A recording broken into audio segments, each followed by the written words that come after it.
digestive system is obviously to do with digesting food and getting energy. We talked the other day about important for you for energy.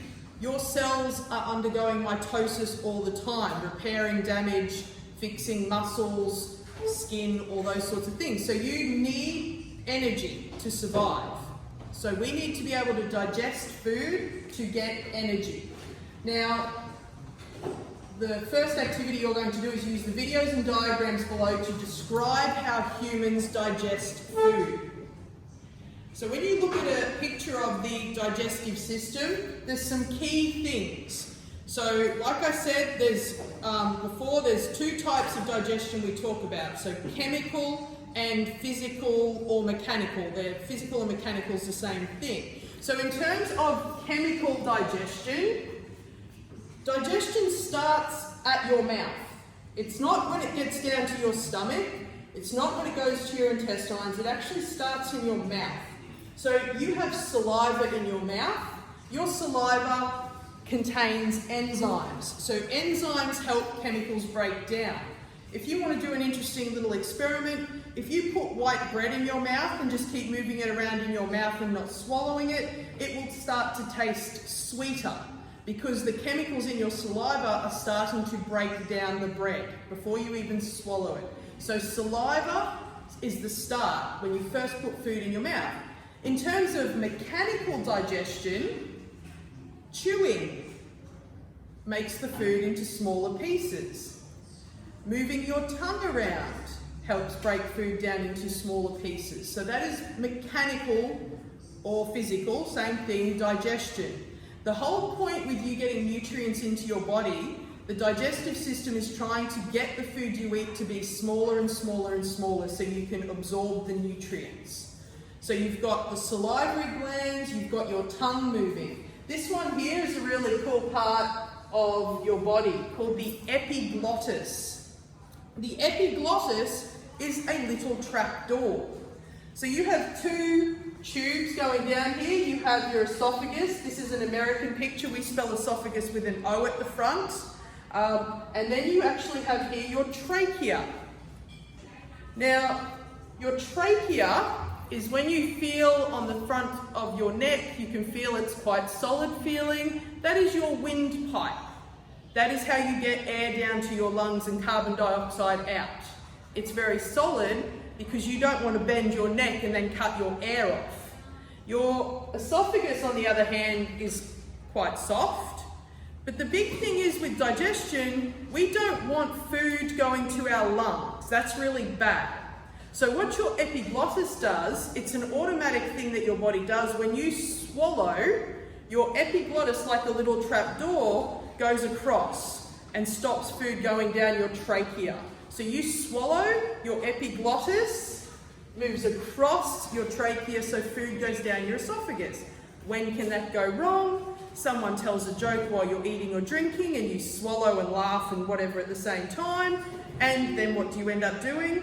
Coughing and trying to get food out because your epiglottis hasn't closed properly, or you've made it open while food's going in, and then you have to cough up whatever you have put down into your trachea instead of your esophagus. Yes?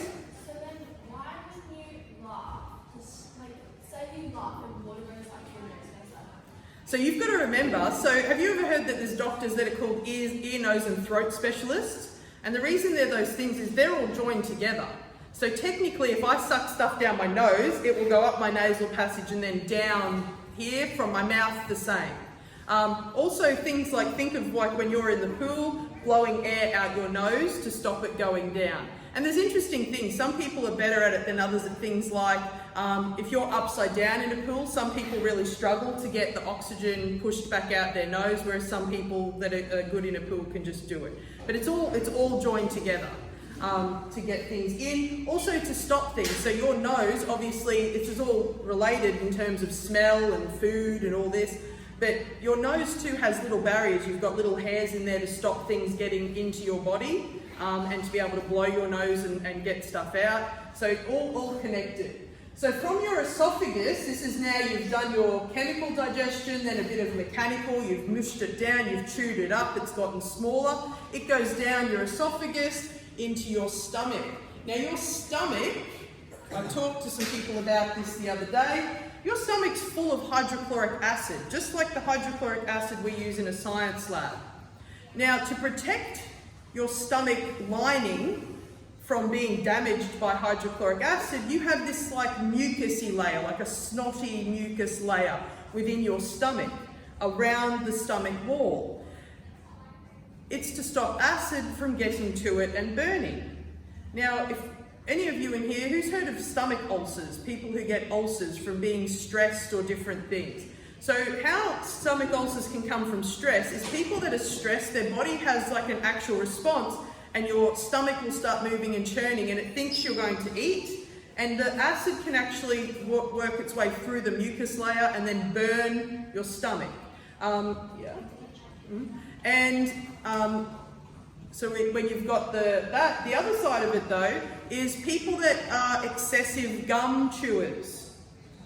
So if you chew gum, like dentists that even say you can chew it a bit after a meal because it makes you produce more saliva and that's good for cleaning the food off your teeth and whatever. But if people chew gum all day and are excessive about eating gum, their stomach constantly thinks they're about to do what?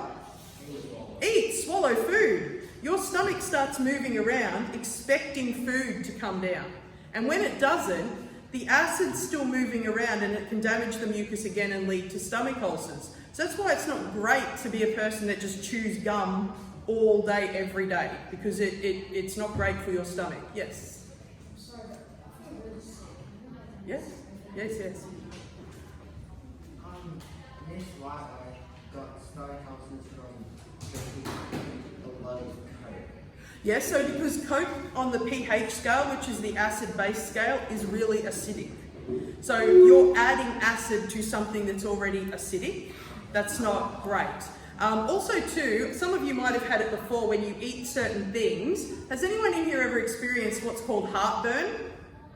Yeah, where you get that like, you don't feel well and it feels like there's this burning feeling in your throat. Now your stomach, there's, you know, we all laugh about your anus and it's a sphincter muscle. So it's like think of it like a rubber band closing up. Your stomach actually has those sorts of things too, because obviously, do I want my acid to be able to come up and just go through my body? I don't, but when people get heartburn, it's because some of the acid from your stomach or the acid from the food you've eaten is actually irritating your esophagus and irritating up to your throat. One of the easy solutions to that is to drink something like milk, because it's a base, it's the other end, and it should neutralize some of the acid. Or people take like Mylanta and antacids and things. So it's if you basically mix an acid with a base, you can neutralize it back to a normal pH of 7. Yes? Wait, I'm sorry, actually not there. If you do it like a couple of times, would that like damage it, or are you saying No. if you do it like all the time? No, so it's like if it's a habit for you that you get up in the morning and you just chew gum every time you're not eating, that's not good. If you do it a couple of times, it's not going to be the end of the world. But you don't want to become in the habit of just doing it all the time. Alright, so there's some other organs here that we'll talk about. Your liver is involved with helping your body particularly break down things like fats. Your liver, we're going to dissect a pluck. The liver is not a super exciting organ to dissect because basically when you cut through it, it looks the same all the way through. But your liver's a really good filter for your body in getting rid of things from before digestion right through. You've got your pancreas, which is in charge of what? What does your pancreas, what's it involved with? Breaking down sugars. So people that are diabetic, right, that they can't produce enough insulin, they end up having to inject insulin to break down sugars. You then get to two really important organs. So you get to your, it's always been a bit of a funny thing, your small intestine, which is really, really long, and then your large intestine that is much shorter. But the reason it's called small is it's a much thinner tube. So your small intestine is really, really important for digestion. They do a thing here, and it's something that I forgot to talk about at the beginning. The reason you chew your food and break it down into smaller bits is if you break things down into smaller parts, you've got more surface area. So you've gone from having a big chunk to a big chunk that's in little pieces, and there's more surface that the acid can meet and your saliva can meet. So it will break down faster. In your small intestine, there's these structures called villi. So your small intestine actually has a shape that goes like this inside, on either side. And it increases the surface area. So you can get maximum absorption of nutrients into your body. So the small intestine is the really important part of the digestive system for where you absorb the nutrients, because it's been broken down to really small pieces by then. Then it moves through to your large intestine, and really the overall job of the large intestine is just to get out of it any water or things that you don't just want to waste. So this is now all the waste products, all the things that your body hasn't used for energy. They're down in your large intestine. Liquid comes out, so it goes back into your body and you can use it, and then you pass the rest as feces. It's just you didn't need it anymore. It's just waste from your body. Okay? Was there a question? Use Villi or something. Villi, V-I-L-L-I. Now, this becomes really interesting, and this starts to be about where we're going to compare organisms. These are human teeth. So I've got a bigger picture here that you can go back to and look at later with the upper and lower jaw, the different teeth, what your teeth actually look like, and what's in them. But why I wanted to highlight this picture here is, obviously, can people choose to be a vegetarian? Yes. In terms, though, of your body is omnivorous. The first thing that tells me you are an omnivore, which means you eat both plants and animals, is your teeth. Okay, so human teeth we have at the front incisors. They are like little saws for chopping through things, thinner surfaces for chopping through. You also, even though in some people they're more pronounced than others, you have two teeth here, which are a bit pointier, called canines. They are to help rip and tear. Think about it, if you look at canines, which are dogs and large cats, do they have a lot of big ripping teeth, a lot of pointed teeth? Then at the back, you have molars for chewing and breaking food down. Now, in terms of other organisms, and I'll talk about this a little bit more again later, our teeth are omnivorous because you have all three types there very clearly. If you happen to have a pet dog and you look in their mouth, what you'll notice is, do they have as many molars as we do?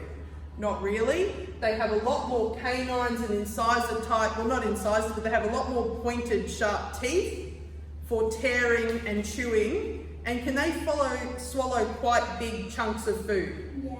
Yeah, because they're eating potentially mostly meat, they get a lot of energy from meat really fast. If you are purely a carnivore, an animal that doesn't eat plants, you are carnivorous, you will have a lot of sharp pointed teeth for ripping, tearing, for hunting. We don't need, this is one key reason in terms of evolution why your canines aren't bigger. Do you need to go out and capture things with your mouth? Yeah. No. When you're going out hunting with your mouth, do you eat a lot then? No, you don't catch too much. But they've got different teeth. Also a side one with carnivores, someone asked me the other day, why can animals like that eat meat that's almost off? You know how animals, they don't necessarily eat animals that have been dead for a long time, but they can eat meat that we'd look at and sort of go, that would make me sick if I ate it. Well, animals. Yeah, but why they... Eat processed food. Well, yeah, it's because it's their digestive system different, especially if you're a carnivore. Why can they eat meat that's a little bit more suspect than we can, Charlie? Are they just like stronger stomach? It's not necessarily about stronger. Think about something to do with time. They can't cook it. Hang on, well, no, they can't cook it. What does your dog get out of an oven and cook its meals? They must eat it raw. They eat it raw, yes, you're correct, which means it does have more live bacteria in it than anything we eat. But Do they process it? other way. So carnivores process really, really fast because they get a lot of energy from the meat they eat, so it doesn't stay in their body a really long time. But they get a lot of energy. This is why carnivores, they're not eating every minute of the day. They can rest, they can hunt, they eat a big meal, it does them for a day, a couple of days. On the other hand, if you are a herbivore like a cow or a horse, you have a lot more of these teeth because what do you spend almost your whole day doing?